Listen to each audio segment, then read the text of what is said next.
for my career. I mean, they've been absolutely phenomenal, both of them, and two different horses. And interestingly enough, that APACHE did race in a Cox Plate, and Pinker was fortunate enough to win one. So, but he himself, APACHE Cat, was an incredible horse. I mean, I think he had over 40 starts, won 19 races. I think he only ever competed in 2 races that weren't black type. So phenomenal effort just to even do that. But he was a horse that had incredible durability in his racing career, in the sense that whatever races you targeted, he got to and he raced. And you know, I don't think there was ever once that we ever had to scratch the horse race day. And it just probably, you know, highlighted his toughness and his durability, you know, to do what he did, and to go on and compete in so many, you know, strong races, Group 1 races, and at the level he did. So tremendous horse, and yeah, certainly left a mark in my life, and I think a lot of people, you know, still remember him, and undoubtedly the champion horse he was, but his look certainly yeah, intrigued a lot of people. I remember the first time he got off the truck when he come to the stables to get broken in, and I hadn't seen him before, and yeah, it was just the big wow factor right from the start, albeit he was covered in mud. It was sort of in the middle of winter, and he was out of the paddock, but I mean, you know, it's, you just don't see racehorses sort of mark like him, and you sort of wonder whether they're going to be okay, because it just wasn't sort of a normal sort of natural, you know, markings of horses that you'd see that were really good horses. But he was just a standout, you know, right from day dot. The moment we broke him in, he was just one of those horses that accepted everything that you put to him, and he broke it exceptionally well.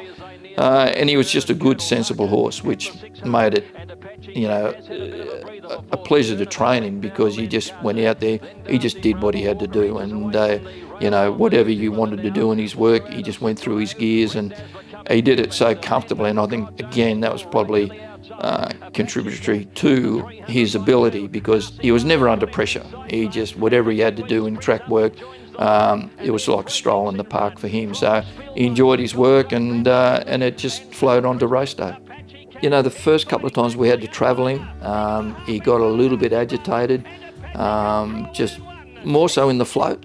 But a couple of trips away, and then he just chilled out. You know, from then on in, you could just do anything with him. He was a wonderful horse to train and travel with, and I think that just made the job so much easier, because he, you know, wherever we wanted to go to, you knew he'd settle in, and he'd just do what he had to do, and wherever he was, it'd be like being back at home. So it sort of worked, and you could count on that being the case with him. So that was one factor you didn't have to worry about. And he was such a good horse in the dry and the wet. That was another thing that you didn't have to worry about. So he was just, yeah, an out and out, you know, champion in what you could do with him. You know, it's just, he had so much versatility about him, and it just made the job so much easier. It was incredible. I think the last Doomben 10,000 he was in, it was very, very wet up there, the lead up week.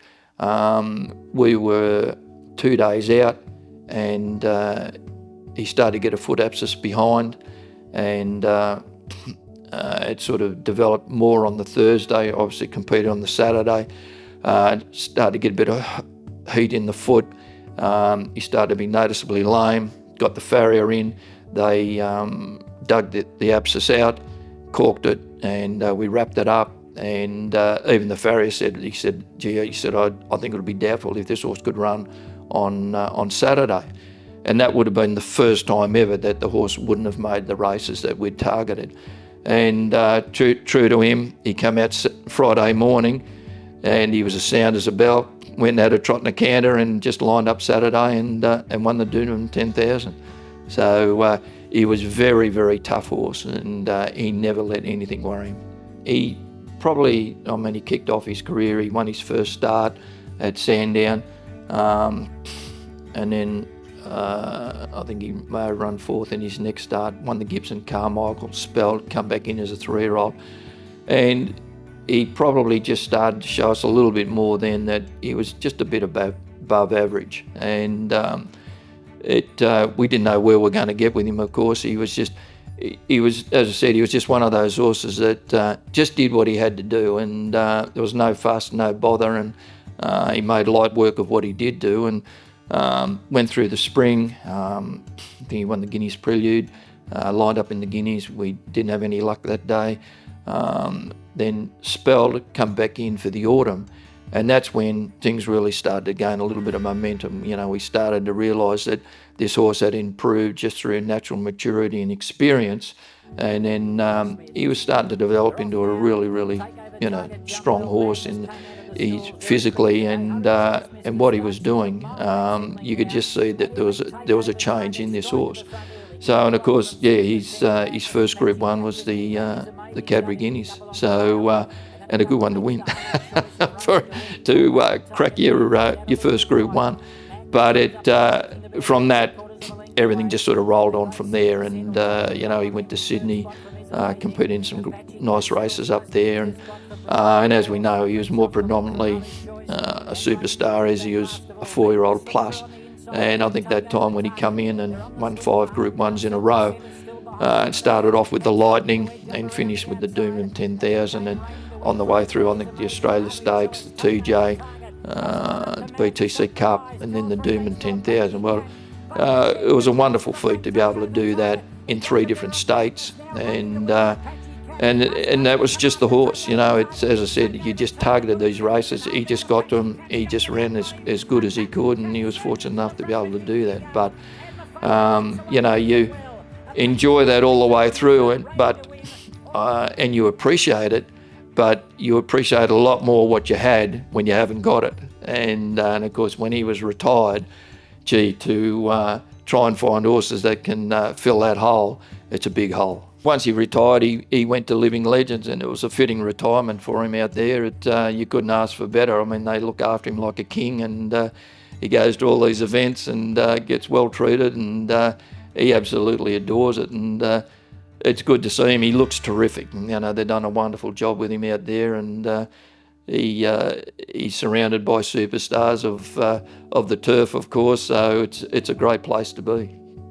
Pinka, I mean, tremendous mare. She, of course, her highlight of her career was the Cox Plate. But she was a well-credentialed mare before she even sort of hit the Cox Plate. And her career was cut short, unfortunately. But, for what she did, the lead up as a 3-year-old, it was an exceptionally good effort. But, of course, as a 4-year-old, that's where she predominantly really started to kick off. I mean, she come in for the spring. She contested the Cochrane. Didn't have a lot of luck that day. Then stepped out in the Let's Elope. She won that. I think she ran in the Stock Stakes at Valley. Just got beaten a nose there. Travelled up to Sydney, ran in the Epsom, ran second up there. And then we had 3 weeks as a lead up into the Cox Plate. And from that moment she returned home, her work was phenomenal. You just couldn't, you couldn't want a horse to work any better leading into a major race. And she was so well. And, I spoke to the owners on the eve, and I said, no matter what this mare does, I don't think she could be any weller in herself. It just, the lead up was fantastic, and you couldn't have asked for any better. And of course, she stepped out that day and, just run her legs off. It was tremendous. Yeah, Craig did a super job. I mean, it just, it all went to plan, and, he assessed the race exceptionally well. And I mean, I can remember the lead up before we'd been to the barrier draw, and I'd rung Craig, I think the next day, to just have a bit of a chat about the mare. And Tippy with Craig answered the phone. He said, look, I'm just doing the form for one of the other races. He said, I'll ring you back. And he didn't want to be distracted, and I can appreciate that. He was just, in the moment, totally focused. And then when he did ring back, I think we spoke for an hour, and he went through every horse, where they'd be, what they were going to do. And that in itself was, very comforting to know that, you know, that race, how she was, what he had done. And as we saddled up that day, you know, you just thought, well, there's not much more we can do. Everybody's done their bit, and the rest will be up to her, and if she's going to be good enough. And of course, both parties, you know, come up on trumps on the day, Craig and her. To have the Pinka Pinka race named after her at Cranbourne, it certainly means a lot to me, and probably for me to be able to win it, you know, give it a little bit more specialty to it. The mare that won that was a mare called Falika, and she was an exceptionally good mare herself. Not in her league, but it was certainly, very, very gratifying to be able to win it. And, you know, tremendous horse, but the owners were fantastic that owned her, and lovely people, and well-deserved, you know, a mare of that quality for them. And, you know, the whole thing, you know, certainly has a special meaning to me, and it'll be a wonderful night to have both those races, you know, the Apache Cat and the Pinka Pinka Plate. I mean, the Apache Cat sprint tracks some very, very good horses, and to have them both there in honour, I mean, yeah, a very, very proud moment for me, I can tell you. And, you know, it's very, very hard to get these sort of horses, as we all know, and thankfully the club, it's been acknowledged their, you know, their feats, and, you know, I'm really grateful.